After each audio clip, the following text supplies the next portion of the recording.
23-ാം ദിവസവും ആശാവർക്കർമാരുടെ സമരത്തിന് പിന്തുണയുമായി UDF പ്രവർത്തകർ സെക്രട്ടേറിയറ്റിന് മുന്നിലെ സമരപ്പന്തലിലെത്തി. മുൻ മന്ത്രിയും KPCC അധ്യക്ഷനുമായിരുന്ന രമേശ് ചെന്നിത്തല, MLA-മാരായ T. Siddique, Eldhose Kunnappilly, PK Kunhalikutty, Francis George MP, PJ Joseph, Mani C. Kappan തുടങ്ങിയവർ പങ്കെടുത്തു.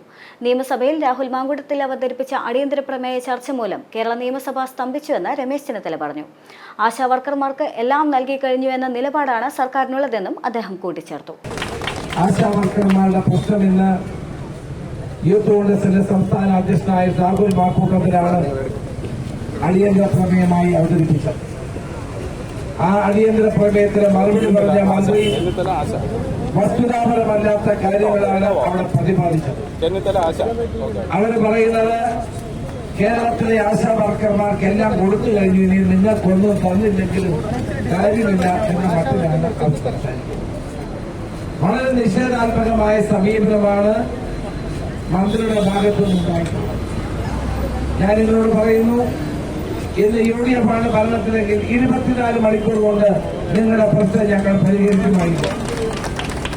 ഇന്ന് ഗവൺമെന്റ് ഇത്രയും ദിവസം 23-ാമത്തെ ദിവസമായിട്ടും കേരളത്തിന്റെ മുഖ്യമന്ത്രി നിങ്ങളെ വിളിച്ചൊരു ചർച്ച ചെയ്യാനുള്ള സാമാന്യ മര്യാദ കാണിച്ചില്ല എന്നുള്ളത് ഏറ്റവും പ്രതിഷേധാർഹമായ കാര്യം. കർണാടകത്തിൽ ആശാവർക്കർമാർ സമരം ചെയ്തപ്പോൾ അവിടുത്തെ മുഖ്യമന്ത്രി ശ്രീ സിദ്ധരാമയ്യ ഉന്നത ഉദ്യോഗസ്ഥന്മാരുമായും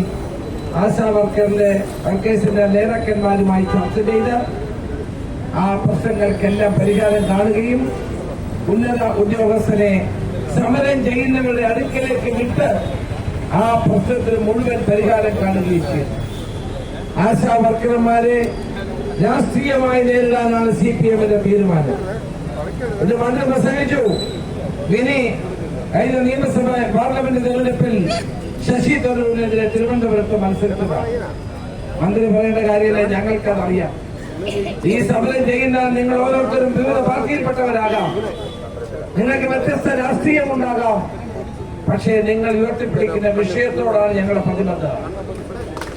ഏത് രാഷ്ട്രീയം നോക്കിയിട്ടല്ല ഞങ്ങൾ സമരത്തെ പിന്തുണ കൊടുത്തത്.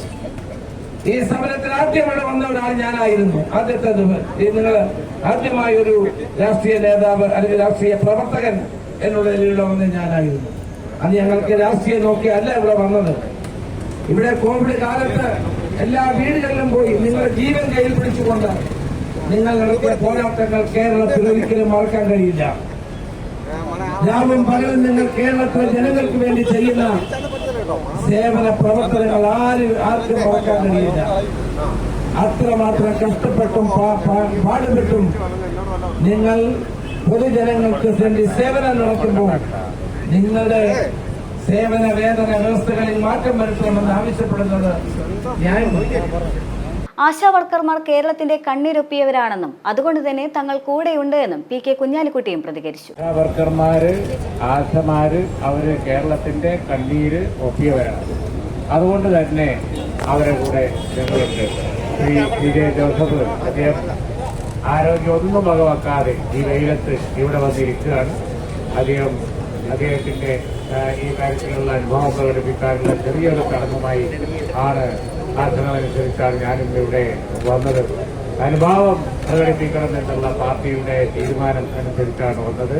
എല്ലാവരും ഒറ്റക്കെട്ടായി ഉണ്ട്, ഒരു സംശയവും വേണ്ട. ഇത് പാവപ്പെട്ടവരുടെ കാര്യമാണ്, അതിൽ അഭിപ്രായ വ്യത്യാസമില്ല. ഇതിനോട് മുഖം തിരിഞ്ഞു നിന്ന് ഇത് പാട്ട സമരമാണ് എന്ന് പറയുന്ന അതിനോടാണ് ധാർമ്മിക രോഷം. അതിവിടെ പ്രകടമാക്കിക്കൊണ്ട് ഈ സമരം കത്തിപ്പടർന്ന് വിജയിച്ചാൽ അതിൽ സന്തോഷമേ ഉള്ളൂ എന്ന് പറഞ്ഞുകൊണ്ട് ഞാൻ എന്റെ വാക്കുകൾ സമരത്തിന് പിന്തുണ പ്രഖ്യാപിച്ചെത്തിയ ഫ്രാൻസിസ് ജോർജും എൽദോസ് കുന്നപ്പള്ളിയും പ്രസംഗത്തിലൂടെ ഐക്യദാർഢ്യം പ്രഖ്യാപിച്ചു.